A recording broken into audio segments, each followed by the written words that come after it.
Good afternoon. We'll begin this hour with breaking news, and the Scottish Government has announced Glasgow will be the host of the 2026 Commonwealth Games. It follows the Australian state of Victoria withdrawing from hosting the event last year due to an increase in the cost of doing so. Let's bring in our sports correspondent, Rob Harris, from on this. Rob, afternoon to you. So Glasgow have got the Games again. They just had them not long ago, didn't they? Yeah, 12 years ago. So we're still awaiting final confirmation. This has to go through the Commonwealth Games Federation themselves. But it seems the Scottish Government have now approved a deal to be able to step in and rescue the Games, because they were originally due to be in the Australian state of Victoria. They pulled out. They have paid some compensation to the Commonwealth Games body, and it looks like some of that funding should help Glasgow stage what could be a pared-back Games. We're expecting maybe only 10 to 13 sports have been raised. I mean, previously there's been 18 sports at the Commonwealth Games, certainly when Glasgow last held it 12 years ago, and we expect fewer venues as well. Right, that's interesting, isn't it? Because the Commonwealth Games, of course,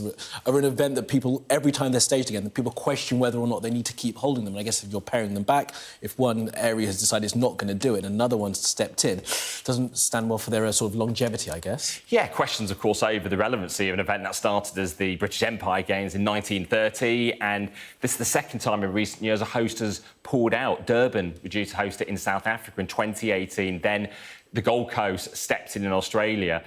There was perhaps less competition this time around as well for the bidding. It looked like it would be, again, back to Australia. But this means it will be back in the UK. Birmingham had it in 2022. Questions over how much it has cost Birmingham. All sorts of financial struggles for Birmingham as a council since then, as part of the overall financial challenges. And it does look like there won't be any government cash put in either from the Scottish side or the UK side for these Games to take place. And certainly there have been weeks of talks over this. When I was interviewing the Culture Secretary, Lisa Nandy, from the UK government side a couple of weeks ago, she said she'd been involved in talks with her Scottish counterparts and Commonwealth Games officials. And we know just how much of a challenge it is with the overall spending review from the UK side of things, building up to the autumn statement, how much of a challenge it would be to put government funds in. Yeah, I think Victoria are going to give some money towards Glasgow for the staging of this, aren't they? Which I guess will go some way. And Glasgow, because it held it not long ago, has infrastructure, has some of the venues already built, so let's not worry about that. Yes, always one of the issues is how you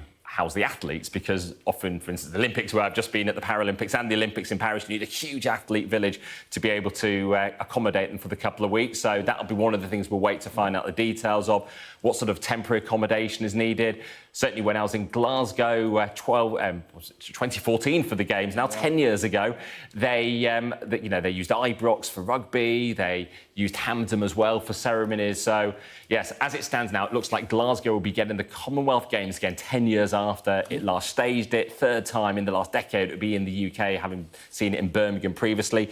We've previously had it in Edinburgh as well, the Games. It was there in 1970 and 1986. So, as it stands now, we're waiting for those details from the Scottish Government, also then for a final plan to be put together with the Commonwealth Games Federation.